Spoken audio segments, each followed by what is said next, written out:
Guys, welcome to episode 77 of the Glasgow PT podcast, or if you're watching this on YouTube, the show. I've got another absolute cracking client in today, bit of a different one for the last 2 or 3 we've had.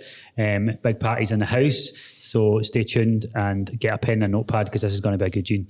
And also, if you're watching this on YouTube, give it a wee share, like, subscribe.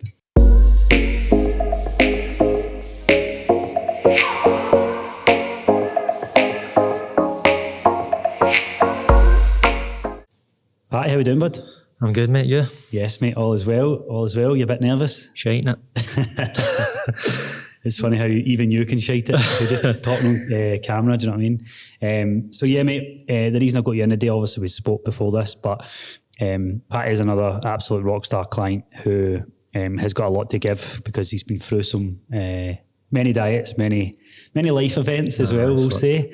And totally different for Michelle and Claire and, you know, the previous podcast, because I wanted you to see the other element, another side basically of clients who diet and go through the process.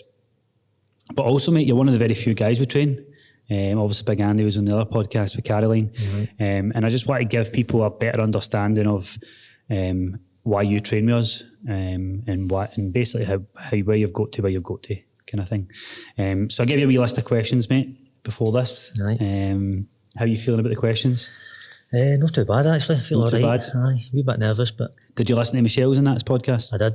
Like it? Awesome. Aye. Lassie's a legend. Aye, she's doing well. So, mate, we'll just start off with what kind of got you into training? What kind of got you starting? I mean, you can go back your years if you want, Aye. But what got you starting to lift weights? Well, I've always done wee bits and bobs. Tried to, I suppose, keep fit. But I started really taking it serious in 2017. The only reason I done so because I was drastically overweight. Yep. I was like fucking 18.5 stone. Kind of guy used to get fucking out of breath reaching for a fucking remote for the telly. You know what I mean? Constant sore knees, constant sore back. The thing that changed it was I can remember one Sunday morning carrying on my wee lassie who was 12 at the time. Must have lasted about 120 seconds and sweat pelting at me, went fucking chalk white, and she was just looking at it as if, look at the state of you. So I had to make a change. That's when I started. Everybody seems to have that turning point, didn't they, mate? Like that moment, and then when you look back at it, I bet you're like, why did I wait so long?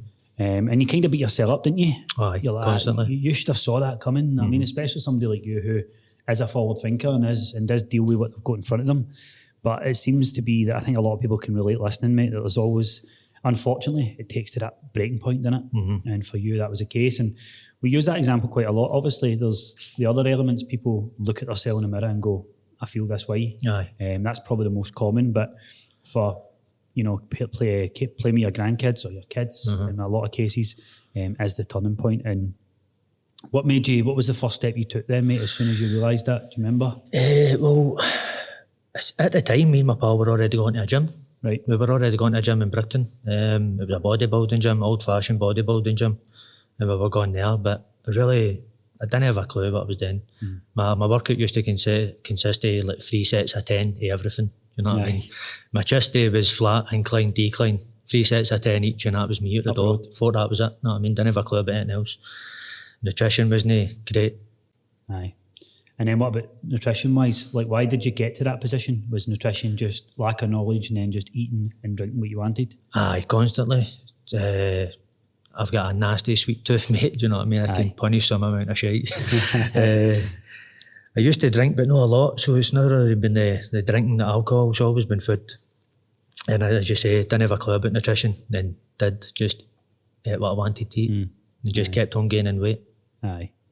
And then tipping point came. Aye. What did you try then, mate? If you rewind the clock back, obviously you went to the gym, did the couple of workouts. What did you try next? Did you try any crazy diets? I know that we'll come to the bodybuilding diet, but was there anything before that? No, see, like the men's health kind of thing. When you read a magazine and the diet's not that, they try and tell you to follow in that. I tried a couple of them, a lot of shit, man. Nothing worked.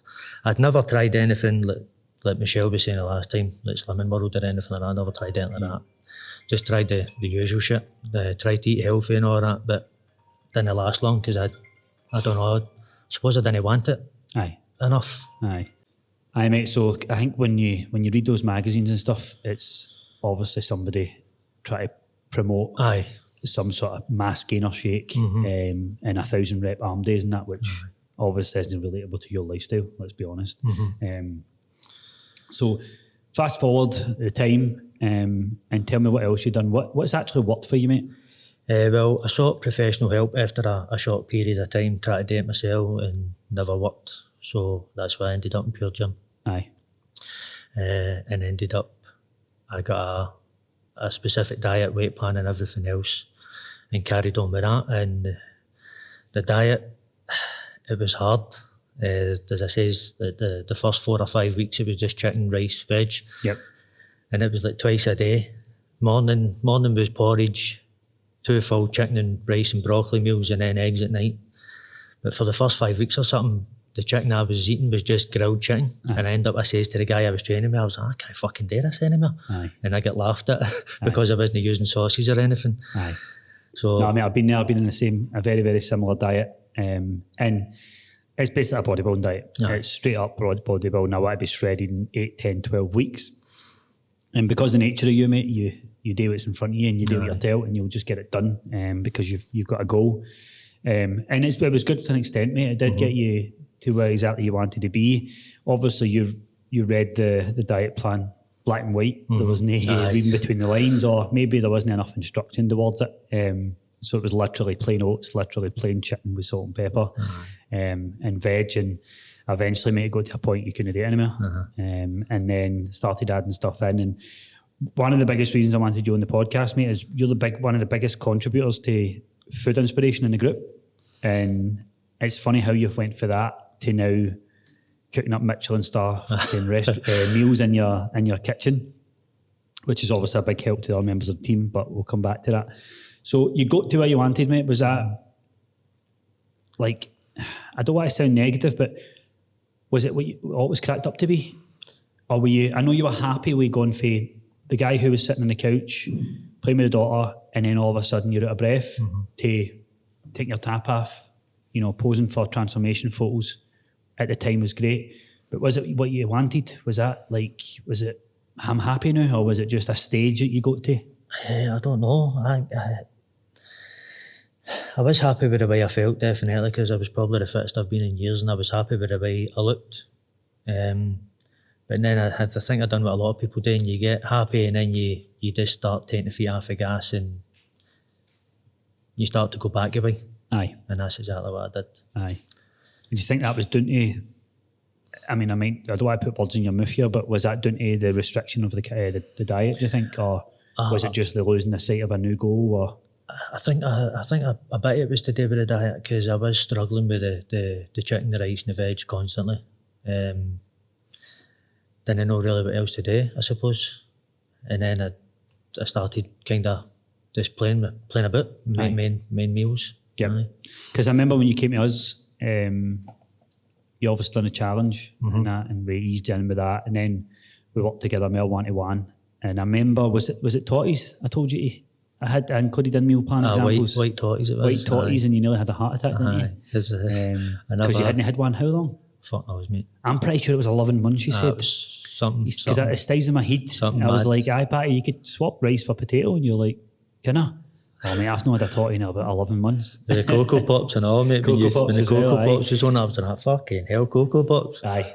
And mate, I wanted to highlight all this because we've all been there. Aye. I've been there. Like, every single one of us have been there, and there's still people right there, right now, who are in that position. And I don't know about you, mate, but I used to think in order to get shredded, you had to go that way. Aye. Do you know? I think we had this conversation as well, mate. Like, look, it's going to take longer to get back to that level of body fat. Aye. But it's better because we can eat better foods. We can have more energy. We can, because there's times I used to see you at night, mate, in the gym, and you're just hollow, mate. Do you know what I mean? You're just, all right, Chris, how you doing, mate? Always want to talk, but you're just want to get in and out with the hood up and just see you later. And mate, as we all know now, there's no way you don't want to feel like that. Because ironically, you're going to end up being with your daughter feeling just as bad, but you're okay, you're leaner, but you're also deprived of food. So it's funny that, innit? You know what I mean? In that way. So obviously me, you, Cheryl and the team, like for your journey, mate, we're trying to get you to a point where we can get you living your life, performing well, but also realising that that strict diet and that strict routine is a thing of the past, mate. Because how much cardio did you end up doing? I used to do cardio constantly. It was always the steps on the treadmill after a workout or before a workout was always the same. I used to walk home for the gym like every night, and I would walk to the gym every night as well for work. I would just go for work and just walk to the gym and then walk home. So I was probably, I don't know, a lot. Half your cardio, along with 15, 20k steps on top of that. Easy. Yes, it's probably about 1,800 calories for a guy your size. PBing every other week as well, because your deadlifts were up past 200, squats were up past 160. So something had to give, mate. And it was probably energy levels. And I know me and you have trained a few times, mate, and it is demoralising when you hit a certain amount of weight. Like I'm deadlift after this, and I know that I won't get up to 200 a day, and I'll just hit a wee clean puff. But it is what it is, mate. And that's we spoke at check-ins numerous times, mate. Just you've kind of hated your photos and stuff, and obviously the way of the world, mate. Your body is so adapted to training that you need heavy weights, and it's just what it's like, mate. And now you've got a couple of dumbbells to try and make do. It's not the best. No, it's not the best, mate. And for your next level of progress, we will need to get in the gym and get back to our best routine. But no, mate, I thought your story's something I can be very similar with, mate. Obviously being a PT, I probably shouldn't have been on it as long as I was either, because I should have realised. But anybody listening to this can take note for that, that you don't have to do that. It will get you to a point, but for what to what avail, you know what I mean? Will it make you just feel worse? So eventually. Cool, mate. So while we're on the subject of exercise, let's get talking about your hill walks and stuff, mate. I know that you've been up, how many, if you tracked how many you've been? I still don't know, mate, to be honest. It's into the 30s, it's got to be. I'm sure it is into the 30s now. Right. And what's the hardest climb you've ever done? Mate, the one on fucking Christmas Eve was solid. Was it? So I think it was just because it was in the snow. The one I done on Christmas Eve was unbelievably difficult. Where was that?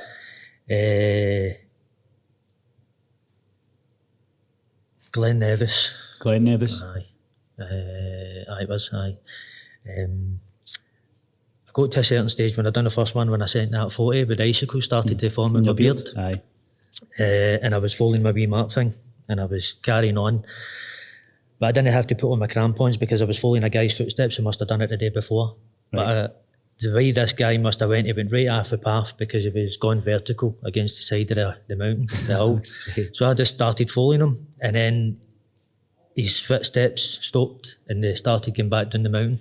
Seriously? So I know I was fucked. He patched it then, basically? He patched it. I had to sit down. I dug a wee hole with the snow with my sacks, put my crampons on and just kept on going. And eventually got to the top, but it was fucking solid. Brutal.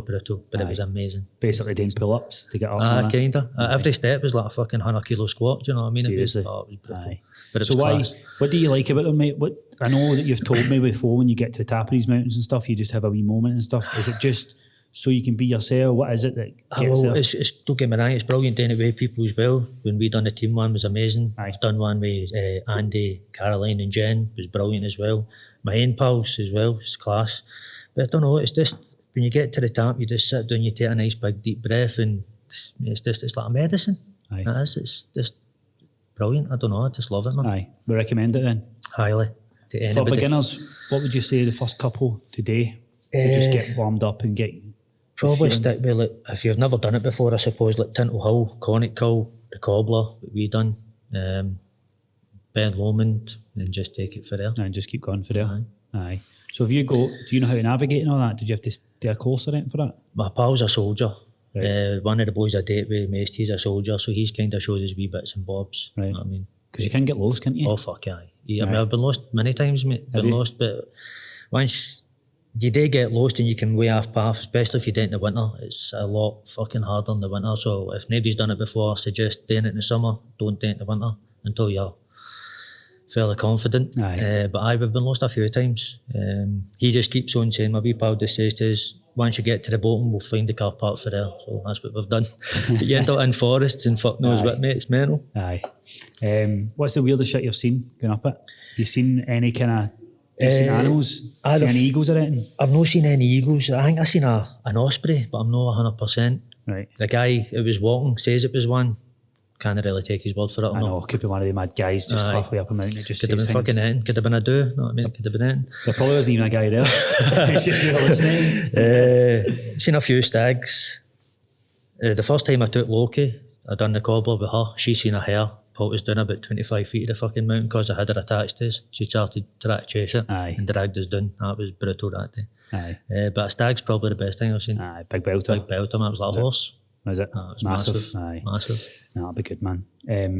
Right, mate, so let's talk, before we go into your goals and stuff like that, let's talk about being in the group, because one of the biggest reasons I got you here today, mate, as well, is you're a big influence in the team, the community walk, the advice you give to people, and even since we got in the gym for the group classes and stuff, let's be honest, most of our clientele are female, who are kind of beginner, intermediate, lifting weights, and yet you're an advanced male, who we, like when I trained you in Pure Gym and coached you in Pure Gym, we needed detailed one-to-one coaching. But now you've kind of settled into this. I mean, we're still one-to-one, you still check in personally, but now you're part of this team. Is that something you ever thought you would be part of? Because if I'm honest, mate, when we first started doing it this way, I was like, Patty's dead down to earth, nice guy. Will he want to jump in and train, with females? Will he might maybe think that will hold him back? Same with Andy, I thought. Me and Andy had a conversation, but how have you found the group setting, mate? It's been brilliant. Aye. It has been brilliant. And no, I've never felt held back at it because it's not as if we're all doing the same weights. For talking about when we've done deadlifts, or somebody could do deadlifts and somebody that's not as advanced could do it with dumbbells behind me. Yep. So you're never actually held back. Yep. Aye. But it's been brilliant. It's been class. Aye. Just having that network of people, mate, as well. Aye. Because see, when you were eating the chicken and rice, have you always been able to cook quite well? I kinda aye. Aye. So you're basically cooking chicken and rice when you knew how to cook When as I well. knew I could have done different shit. Aye, because as you know, mate, for the community group, we're constantly trying to get people to cook more. I think cook more is up there as more important than performing an exercise, right? Aye. If you can cook, you can diet much more successfully, mate. You know what it's like when some people just bung things in a microwave. It's like, come on, get a bit creative. And that's why we do these posts in the group, mate, and that's why I'm trying to encourage people to make more meals, especially now they're in the house. This is the time Aye, to make definitely. their diets more creative, mate. Do you know what I mean? So, no, I mean, that's good. It's you've been some asset to the team, mate. And it's funny how I had no second thoughts, but I was like, I wonder how, you know what I mean? As a male, for me as well, if I was to get put in a group setting, I'd be like, but no, mate, it's been good to get you in with that. So what's your goals now, mate? I know that we can't even plan the next fucking 90 days or whatever, but when things return to normal, what have you got in your mind if you sat down and thought about it? Well, you were talking about deadlifts earlier. My heaviest deadlift's 220. I want to chase that or get as close to it again as possible. If possible, fucking beat it. Yep. I want to do more fucking Monroes. That's what I want to do. That's my goals. Do more mountains. But try and get into the shape I was pre-lockdown. Pre-lockdown 1. Aye. But stronger. Bit stronger, Aye, because you remember that photo I done? Where your before photo was like all innocent. Aye, And Reverend John or something you called me. Aye. I'll need to put that photo somewhere when I post this. But no, mate, so 220, this is a wee bit of public accountability then. Aye. And we'll definitely get it done, mate. See if we can get back in the gym full time. Were you training constantly? Train hard, eat right. Aye. I'm in the right place to do it. That's do you know what I mean? And then we'll train. When we both got up to the 200 mark, that's when we'll justify a training session. Until then, mate, I don't want them to see me struggling with 150. Cool, mate. So let's talk about your favourite food. You mentioned earlier your sweet tooth's your thing. Aye. What is, if like death row meal, what would you want in front of you? I don't know. I'm partial to a good burger. I like a good burger. Aye. Same as Andy. Andy said burger as well, didn't he? But also pizza. I don't know. Probably burger. Burger, what kind? Is it, are you a brisket on tap here, or are you a simple man? No, I made a burger last week and put a beef rib on it. That was fucking deadly. Aye. That was class. But I like 2 burgers with bacon and cheese. Simple, but Aye. banging. Where would you go? I don't know. I used to like Five Guys, but I've obviously not been for fucking quite some time. Yep. Five Guys was So it'd good. be Five Guys in? Aye. Possibly. No, their burgers are class. I think Chips are amazing and all. their chips are amazing. I think the pricing of them's mental. It's crazy, man. It's fucking expensive, man. It's about fucking 40 quid for 2 burgers. I do like though, mate, how they just, I mean, I know they do a wee bit, they do hot dogs and stuff like that, but they literally do burgers and they do it probably the best out there. I would say probably Five Guys. I don't know. I've tried a couple of burgers. You know what it's like? You try them in abroad or whatever, and you go, "That's the best burger I've ever had." But I think you're just starving as well. Five Guys is probably the most consistent. Favourite sweet food? Reese's, man. You're mad for them, aren't you? Fucking love it. Did you make a Reese's cheesecake? I know you make the Biscoff one. I made the Biscoff one. What did you make Reese's again? Or did you just smash on as a No, packet? but I think it was just it was a cheesecake with peanut butter, then the cheesecake filling, then a Reese's cup on top. Aye, I just saw the Reese's, I think. Aye. So Reese's is your go-to. Oh, aye. What's your favourite exercise? Oh, deadlift. Easy. Aye, I All think day. it's everybody's All answer, day, isn't it, mate. I think. And it's funny how the majority of people say that. Cheryl done a post asking people what their favourite exercise was. She said it was dumbbell shoulder press, but I think she was just sitting there. I think she was sitting there with shoulder pumping just thought it was that, but then she immediately regretted it. She knows deadlifts are best, but I think they know because her back sore, she kind of deadlifts. I think she's just a wee bit sad about it.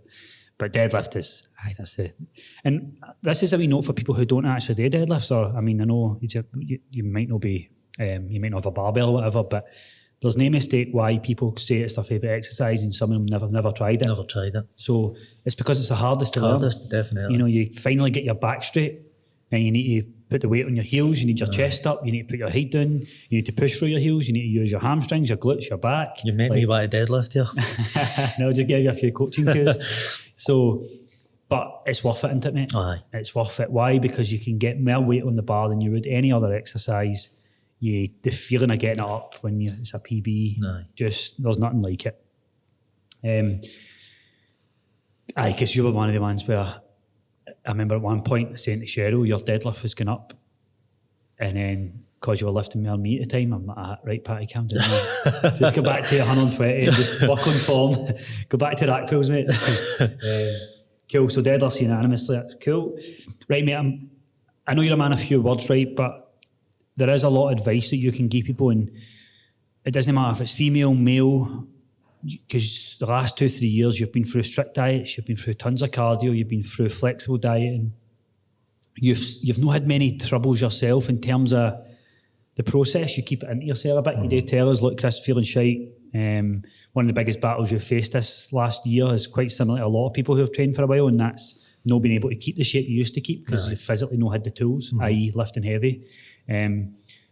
But what advice would you give people who haven't started their journey, they're thinking about it, and they're just sitting there themselves constantly, maybe feeling shite with their daughter or son, they're maybe going to walks every now and again, but just can't even walk around the block without just feeling shite. What advice would you give them, mate, just to get them started and get them moving? Well, what I done was I just had to ask for help. I tried to do everything myself and couldn't do it. I done wee bits and thought I was doing well, but really wasn't. And I just had to ask for help. That's how I ended up in Pure Gym. So just reach out and ask somebody. Aye. If there were probably people that's not got a coach around, but the fully team PTs probably fully you, fully Cheryl. Yep. Just fucking ask for your help. I know. Know what I mean? Do you think it's an ego thing? Possibly, because I was the same. I didn't want to go. I didn't want to go and have to. Well, I don't know. Take fucking advice and pay somebody to show me how to lift a weight, but you do need it because I couldn't do it. You can't do it yourself. You do need fucking professional help. Aye. Know what I mean? Mate, it's good to hear. It's good to come for other people because as a trainer, you sell a product, and when you say something like that, it's clear that there might be an agenda behind it. But it's so true. Like you need, your knowledge and your ability only takes you so far, and then you need help. It's the same way any aspect of life. And whether that's, I'm not saying to sign up to me, I'm not saying sign up to any coach, ask anybody for help. Because one of the biggest things that got you in the shape you got, obviously your discipline helped massively, but it's the accountability element. It's massive, mate. Do you know what I mean? And some people think they need a magic exercise or a magic diet, when sometimes they just need somebody to talk to. Somebody. Accountability and ask for help. So perfect, mate. We'll go round it up at that. How was that? It was good. Not as bad as you thought?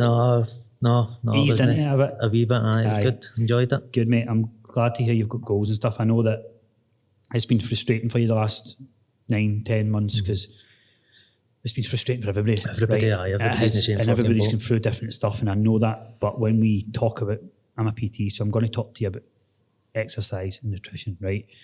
And you could say, oh, you know, there's more things going on in the world, but I know Big Paul was the same. We're using training as and he'll probably advocate that to his clients, but it's a massive part of our lives. And when it gets took away from you, not just from a physical standpoint, that's one of the drawbacks, because your muscles aren't as firm, you're maybe not as feeling as healthy, but it's the output, mate. It's this time to yourself. It's the PBs on the deadlifts. It's even stuff for some people an hour away for their house. Like, I'm not saying away for your partner or whatever. I'm just saying it's you time. You need it. You need to, I don't know, it's like an escape and all, innit? Aye. So I know that's been hard for you, mate, and I look forward to getting you back in, mate, and just setting some mad goals. I know we'll arrange a Saturday gym session together and just push each other to the max, you and Andy as well. So, mate, appreciate you coming in. I know you took a day after this, big man, so appreciate it. Anytime. Guys, I hope you enjoyed that. Thanks very much for tuning in. And I'm sure, as I did tell you at the start of the podcast, you'll take a lot for Patty's story. As always, could you please share this and get it out to more people? I'm sure there's probably somebody you know who's going through this now, or who's been in Patty's position where he was exhausted playing with his daughter. And that story might resonate in different ways for a lot of people, whether it's, I don't care if it's having sex with your partner and you get out of breath. I don't care if it's walking up the stairs in your house. I don't care if it's can't even shake a cold when you get it for 4 weeks because you're so unhealthy. And if there's one thing the virus has taught us, we need to be fit and healthy to deal with anything that comes our way. So that'd be great if you could share it. And thanks very much. Stay safe.